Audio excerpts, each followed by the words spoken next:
বন্ধুরা আজ বানাবো পোস্ত দিয়ে আলুর ঝোল। তার জন্য দেখো আলুগুলো বড় বড় করে কেটে নিয়েছি। এবারে কড়াই বসিয়ে দিয়েছি, কড়াইতে সরষে তেল দিয়ে দেবো।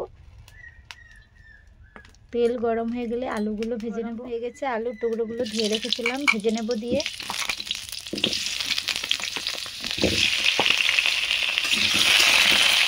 দেবো লবণ, হলুদ গুঁড়ো দিয়ে আলুগুলো লাল লাল করে ভেজে নেব। তারপরে আমি ঝোল তুলে নেব। আলুগুলো লাল লাল করে ভেজে নিয়েছি, এবারে তুলে নেব। আলুগুলো লাল লাল করে ভেজে নিয়েছি। এবারে কড়াই বসিয়ে দিয়েছি, কড়ার মধ্যে আমি সরষের তেল দিয়ে দেবো। ভালোভাবে গরম হয়েছে, একে একে দিয়ে দেবো শুকনো লঙ্কা, গোটা গরম মশলা, তেজপাতা, গোটা পানমৌরি দিয়ে ভালো করে মশলা আমি কষিয়ে নেব। দিয়ে দেবো জিরে বাটা, পোস্ত বাটা, আদা বাটা, দিয়ে দেবো শুকনো লঙ্কা বাটা, হলুদ গুঁড়ো দিয়ে ভালোভাবে অল্প জল দিয়ে মশলা আমি কষিয়ে নেব।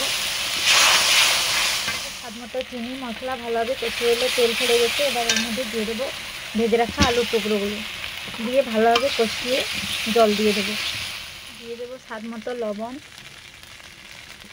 ভালোভাবে কষানো হয়ে গেছে, এবার জল দিয়ে ফুটে গেলে নামিয়ে নেব।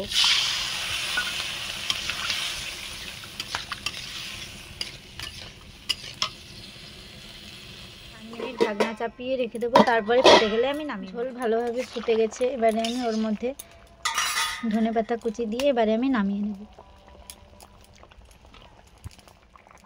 নিরামিষ আলুর ঝোল দেখো, গরম ভাতের সঙ্গে কম উপকরণ দিয়ে নিরামিষ পোস্ত দিয়ে আলুর ঝোল ভালো লাগলে সবাই একটু প্লিজ লাইক এবং সাবস্ক্রাইব করে দেবেন।